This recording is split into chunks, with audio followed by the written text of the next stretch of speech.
Hello everyone. आज का हमारा टॉपिक है स्टोरेज क्लासेस। तो स्टोरेज क्लासेस क्या होती हैं, कौन कौन से टाइप्स की होती हैं, तो इसके बारे में हम आज के लेक्चर में डिस्कस करेंगे। So this is our outline of this topic कि हमें क्या क्या इसमें डिस्कस करना है। First is automatic storage class, register storage class है, स्टैटिक स्टोरेज क्लास है, एक्सटर्नल स्टोरेज क्लास है। ओके, तो वन बाय वन देख लेते हैं क्या होता है इसमें। तो सबसे पहले अगर हम स्टोरेज क्लास की बात कर रहे हैं तो स्टोरेज क्लास का मीनिंग क्या है। जब हमारा सी कंपाइलर हमारा प्रोग्राम कंपाइल करता है एंड जब रन करता है तो दो चीज़ें मेन होती हैं। एक कि हमारा जो वेरिएबल है वो कहाँ पे स्टोर हो रहा है, उसका जो स्टोरिंग एरिया है वो कहाँ क्या है। तो बेसिकली दो हमारे पास स्टोरिंग लोकेशंस होती हैं। एक होती है मेमोरी और एक होते हैं रजिस्टर्स। ठीक है, तो हमारा वेरिएबल हमारा बताएगा कि उसकी जो स्टोरिंग लोकेशन है वो क्या होगी। ये कैसे पता चलेगा? जो उसकी स्टोरेज क्लासेस होगी वेरिएबल के साथ जो डिक्लेयर की होगी, उससे हमें आइडिया लगेगा कि जो हमारा वेरिएबल है वो कौन सी स्टोरेज क्लास को बिलोंग कर रहा है और वो पर्टिकुलर कौन से स्टोरेज लोकेशन पे स्टोर होगा, मेमोरी में स्टोर होगा या फिर रजिस्टर्स में स्टोर होगा। ठीक है, तो जो हमारी स्टोरेज क्लासेस हैं वो हमारी क्या क्या डिफाइन करती हैं अगर हम स्टोरेज क्लास की बात करते हैं तो। सो फर्स्ट है कि स्टोरेज मींस कि हमारा वेरिएबल कौन सी जगह पे स्टोर हो रहा है, मेमोरी में स्टोर हो रहा है या फिर रजिस्टर में स्टोर हो रहा है। तो इसके बारे में हमारी क्लास बताती है स्टोरेज क्लास कि कहाँ पे स्टोर होना है वेरिएबल को। सेकेंड इज कि इनिशियल वैल्यू क्या होगी। जब हमारा कोई वेरिएबल हम डिक्लेयर करते हैं तो सपोज हम कुछ इनिशियलाइजेशन उसकी कर रहे हैं, कोई वैल्यू उसमें दे रहे हैं तो उसको बोलते हैं इनिशियल वैल्यू। और सपोज अगर कोई वैल्यू इनिशियलाइज नहीं की है वेरिएबल की, कोई वैल्यू हमने नहीं दी है, तो बाय डिफॉल्ट इनिशियल वैल्यू उसको क्या असाइन होगी। तो इसके बारे में हमारे पास स्टोरेज क्लास डिफाइन करती है कि इनिशियल वैल्यू बाय डिफॉल्ट क्या होनी चाहिए किसी वेरिएबल की। ठीक है, इसके बाद आता है स्कोप। स्कोप या विजिबिलिटी कि जो हमारा वेरिएबल है वो कौन से पर्टिकुलर ब्लॉक में, कौन से पर्टिकुलर फंक्शन में विजिबल होगा, उसकी जो वैल्यू होगी वो पर्टिकुलर फंक्शन में रिटेन रहेगी। ठीक है, तो ये हमारा स्कोप भी बताता है स्टोरेज क्लास के स्कोप क्या होगा वेरिएबल का, विजिबिलिटी कहाँ तक होगी इस वेरिएबल की। राइट, इसके बाद फोर्थ आता है कि लाइफ, कि हमारा जो वेरिएबल है उसकी लाइफ टाइम क्या है। वो कब तक हमारा किसी भी फंक्शन में या जो हमारा प्रोग्राम है वो कहाँ तक उसकी लाइफ रहेगी, उसका लाइफ टाइम क्या रहेगा। ठीक है, तो बेसिकली ये चार चीज़ें हैं।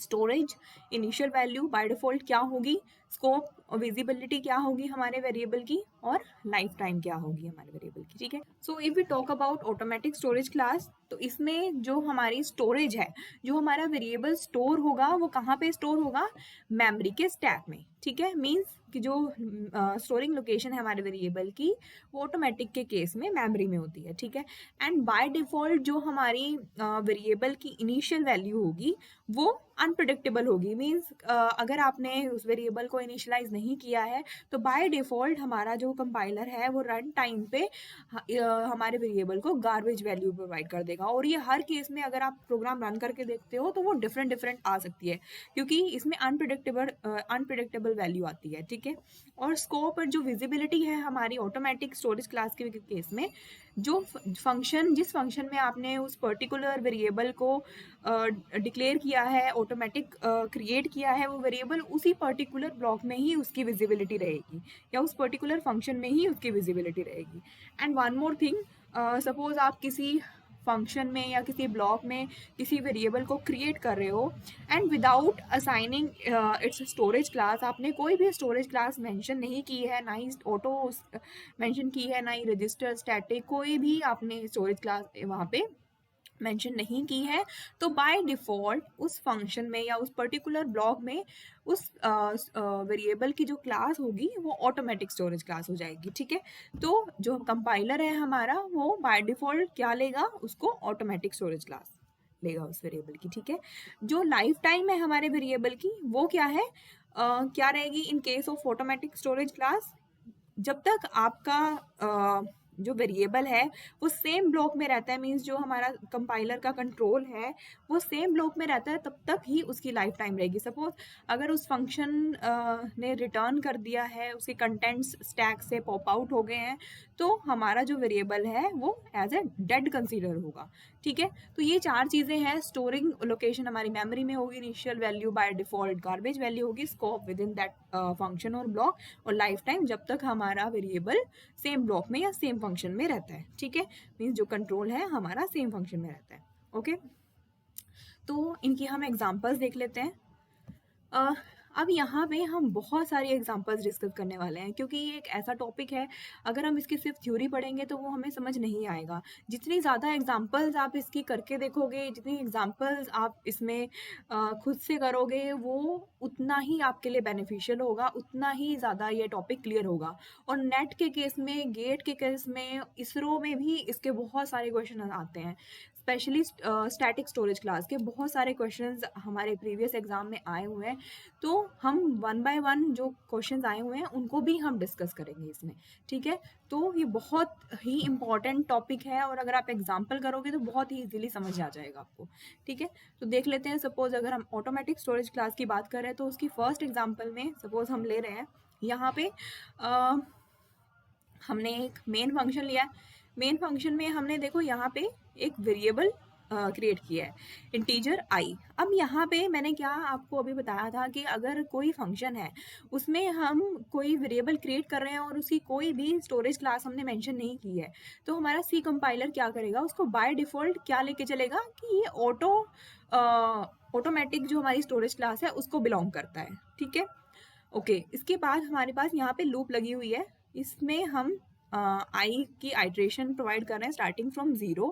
ठीक है, तो सपोज हम यहाँ पे देख लेते हैं, जब आई की वैल्यू 0 होगी, ठीक है, तो उसमें हम क्या कर रहे हैं, एक ए वेरिएबल है, उसकी वैल्यू 20 लेके चल रहे हैं। ठीक है, इसके बाद हम उसको प्रिंट करवा रहे हैं, तो प्रिंट क्या हो रही है, ए की वैल्यू प्रिंट होके ए की वैल्यू क्या है, यहाँ पे हम आउटपुट लिखते हैं, तो यहाँ पे प्रिंट क्या होगा, 20। ठीक है, इसके बाद हम क्या कर रहे हैं, यहाँ पे a प्लस प्लस मीन्स ए को पोस्ट इंक्रीमेंट कर रहे हैं, तो ए की वैल्यू अभी a प्लस प्लस होने के बाद जब ये लाइन एग्जीक्यूट होगी तो हमारी ए की वैल्यू 21 हो जाएगी। ठीक है, फिर जो ये आई 0 है हमारा, यहाँ पे क्या हो गया, फॉर लूप की आई 0 के लिए आइट्रेशन कंप्लीट हो गई, तो सेकंड आइट्रेशन क्या होगी हमारी, आई इज इक्वल टू 1 के लिए, क्योंकि फॉर लूप में हमारी जो भी हम वेरिएबल लेके चल रहे हैं वो यहाँ पे क्या हो रहा है, इंक्रीमेंट हो रहा है। ठीक है, तो आई की वैल्यू 0 से 1 होगी। इस केस में भी हम ए को अगेन 20 लेके चल रहे हैं, फिर से हम प्रिंट करवा रहे हैं ए को, और उसके बाद हम इंक्रीमेंट करवा रहे हैं, तो फिर से आउटपुट क्या आएगी हमारी, 20। ठीक है, इसके बाद हम i इज इक्वल टू 2 का करेंगे, सेम चीज़ें। ठीक है, फिर से 20 आ जाएगी value. i is equal to 3 का अगर हम लेके चलें तो क्या होगा, यहाँ पे सेम चीज़ें, एंड अगेन जो वैल्यू है 20 आएगी। तो इस तरीके से आउटपुट देख लेते हैं हमारी। ठीक है, तो यही आउटपुट है कि हम जब इसमें आइट्रेशन कर रहे हैं फॉर लूप में, तो हम फिर से ए को डिक्लेयर कर रहे हैं। अब क्यों यहाँ पे आई की वैल्यू अगर हमने ए की वैल्यू अगर हमने इंक्रीमेंट कर दी थी, 21 हो गई थी, तो यहाँ पे ये 21 क्यों नहीं रही, क्योंकि ये जो हमारा वेरिएबल है बाय डिफ़ॉल्ट एक ब्लॉक में हमने इसको डिफाइन किया है, और बाय डिफ़ॉल्ट सी कंपाइलर इसको क्या लेके चलेगा कि ये ऑटोमेटिक स्टोरेज क्लास को बिलोंग करता है। एंड ऑटोमेटिक स्टोरेज क्लास की जो लाइफ टाइम है वो पर्टिकुलर ब्लॉक तक ही रहती है, जब तक कंट्रोल उस पर्टिकुलर ब्लॉक में है तभी तक उस जो हमारा वेरिएबल है वो रहेगा, अदरवाइज जब कंट्रोल हमारा इससे बाहर आ जाएगा तो वो डेड हो जाएगा। ठीक है, इसीलिए i इज इक्वल टू 0 के लिए a की वैल्यू इंक्रीमेंटेड रहेगी, बट जब हमारी नेक्स्ट आइट्रेशन शुरू होगी i इज इक्वल टू 1 के लिए, तो वो हमारा जो हमने वेरिएबल लिया था i इज इक्वल टू 0 में वो डेड हो जाएगा, और फिर से हमारा एक नया वेरिएबल क्रिएट होगा। ठीक है, तो इसीलिए यहाँ पे बार बार हम वेरिएबल को क्रिएट कर रहे हैं एंड इनिशियलाइज कर रहे हैं, एंड बाय डिफॉल्ट जो सी कंपाइलर है उसको ऑटोमेटिक स्टोरेज क्लास को लेके चल रहा है, इसीलिए जो हमारा वेरिएबल है after completing the lines of that block वो डेड हो रहा है ऑटोमेटिकली। ठीक है, इसके बाद है हमारी सेकेंड एग्जाम्पल। तो ओके, तो इसमें हम क्या कर रहे हैं, यहाँ पे हमने एक वेरिएबल लिया है ए में हमने क्या वैल्यू दी है, 0। ठीक है, इसके बाद हमने एक ब्लॉक में एंटर किया है, इस ब्लॉक में हमने फिर से ए को डिक्लेयर किया, इनिशियलाइज कराया विद वैल्यू 20। ठीक है, 20 आ गई यहाँ पे वैल्यू। इसके बाद हम प्रिंट करवा रहे हैं ए की वैल्यू को, ठीक है। तो यहाँ पे लिख लेते हैं हम अपनी आउटपुट। तो प्रिंट होके वैल्यू क्या आ रही है ए की 20, ठीक है।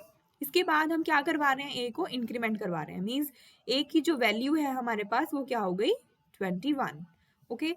इसके बाद हमने फिर से क्या किया, ए को हमने फिर से रीअसाइन करवाई है वैल्यू, तो ए की वैल्यू क्या हो गई 20। और यहाँ पे हम फिर से एक ब्लॉक में एंटर कर रहे हैं। इस ब्लॉक में हमने क्या किया, printf a, हम फिर से a की वैल्यू को प्रिंट कर रहे हैं। अब a की वैल्यू हमारे पास क्या है 20, सो 20 अगेन प्रिंट हो जाएगी। अब यहाँ पे क्या है, हमने फिर से a को डिक्लेयर करवा के उसमें 30 की वैल्यू डाल दी है, ठीक है। तो यहाँ पे 30 आ गया। फिर से हम इसको क्या कर रहे हैं, इंक्रीमेंट कर रहे हैं, सो 31, ओके। उसके बाद क्या होगा, printf। अब यहाँ पे देखो, ये बहुत ध्यान देने वाली बात है कि यहाँ पे हम a plus plus means a का पोस्ट इंक्रीमेंट कर रहे हैं। बट जो पोस्ट इंक्रीमेंट है, अगर वो कैसे हमारा एग्जीक्यूट होता है, सबसे पहले जो उसकी ओरिजिनल वैल्यू है वो हमारी यूज होगी, उसके बाद इंक्रीमेंट होगा। मीन्स जो अगर आप पोस्ट इंक्रीमेंट का केस लेके चल रहे हो, तो जो वेरिएबल की ओरिजिनल वैल्यू है एक्सप्रेशन में, सबसे पहले वो यूज होगी। एक्सप्रेशन कंप्लीट होने के बाद हमारी जो वैल्यू है वेरिएबल की वो इंक्रीमेंट होगी, ठीक है। तो यहाँ पे जो प्रिंट होगा वो प्रिंट क्या होगा 31, ठीक है। 31 प्रिंट हो गया। उसके बाद हमारा पोस्ट इंक्रीमेंट एग्जीक्यूट होगा, तो 32 वैल्यू हो गई हमारी, ठीक है। अब देखो यहाँ पे ये ब्लॉक कंप्लीट हो गया है। सो जो हमारा ये वेरिएबल है a इज इक्वल टू 32, इसकी लाइफ यहीं तक थी, तो ये डेड हो जाएगा। उसके बाद हम क्या करवा रहे हैं यहाँ पे, printf a plus plus, again यहाँ पे पोस्ट इंक्रीमेंट है, बट यहाँ पे a की वैल्यू क्या है, ओरिजिनल वैल्यू, ये इस वाली वैल्यू को रेफर करेगा। सो वैल्यू क्या है 20, पोस्ट इंक्रीमेंट है इसलिए ओरिजिनल वैल्यू 20 यूज होगी। इसके बाद हमारा a इंक्रीमेंट हो जाएगा 21, ठीक है। अब यहाँ पे ये ब्लॉक भी कंप्लीट हो गया हमारा, तो ये जो हमारा a इज इक्वल टू 21 था, ये भी डेड हो जाएगा हमारा वेरिएबल। फिर से हम प्रिंट करवा रहे हैं a की वैल्यू, तो ये a किसको रेफर करेगा, 0 को, तो यहाँ पे प्रिंट क्या होगा 0, ठीक है। इसके बाद ये कंप्लीट हो रहा है। सो हमारी आउटपुट क्या आ गई 20, 20, 31, 20 एंड 0। सो अगर आप इसको रन करके देखोगे तो हमारे पास सेम रिजल्ट आएगा, ओके। तो इस एग्जांपल में हमें यही देखा कि जो पर्टिकुलर ब्लॉक में हमने कोई वेरिएबल डिक्लेयर किया है, तो उसकी जो लाइफ टाइम है वो उस पर्टिकुलर ब्लॉक तक ही रहेगी। अगर कंट्रोल हमारा उस ब्लॉक से बाहर आ गया है तो वो वेरिएबल हम कंसीडर नहीं करेंगे, वो डेड हो जाएगा हमारा वेरिएबल, ठीक है। ओके, उसके बाद थर्ड एग्जांपल है हमारी, इसमें हम क्या कर रहे हैं, एक वेरिएबल ले रहे हैं ए में हमने 10 वैल्यू इनिशियलाइज करवा दी। उसके बाद एक नया ब्लॉक स्टार्ट हो रहा है, इसमें हमने ए को फिर से डिक्लेयर किया है विद वैल्यू 20, उसमें हम प्रिंट करवा रहे हैं। तो इसकी आउटपुट क्या आएगी हमारी 20 आ गई। इसके बाद ये ब्लॉक हमारा क्या हो गया, यहाँ पे खत्म हो गया, तो ये वैल्यू भी हमारी फिनिश हो जाएगी। और यहाँ पे अगर हम इसको प्रिंट करेंगे तो ये कौन सी वैल्यू को रेफर करेगा, दिस, तो यहाँ पे क्या आएगा प्रिंट होके 10, ठीक है। सो ये हमारी आउटपुट रहेगी।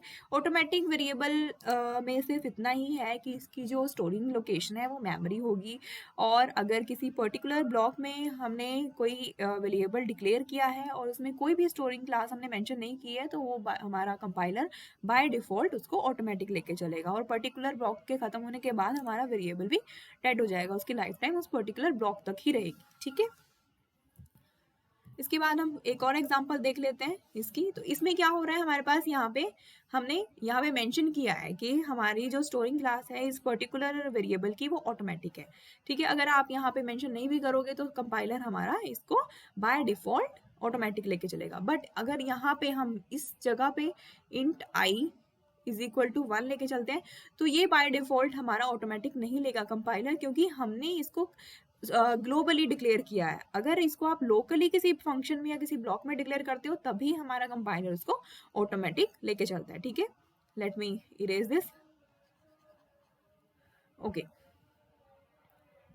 तो यहाँ पे हमने आई की वैल्यू क्या ले ली है 1, ठीक है। अब हम एक ब्लॉक में एंटर कर रहे हैं, उसके बाद सेकंड ब्लॉक में यहाँ पे हम क्या प्रिंट करवा रहे हैं, आई की वैल्यू।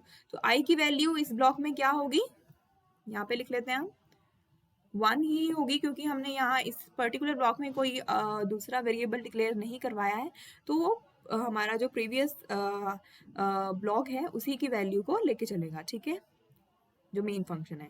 इसके बाद हम फिर से प्रिंट करवा रहे हैं आई की वैल्यू, तो सेम प्रिंट होगी वन, यहाँ पे भी प्रिंट करवा रहे हैं तो यहाँ पे भी क्या होगा, वन प्रिंट होगा, ठीक है।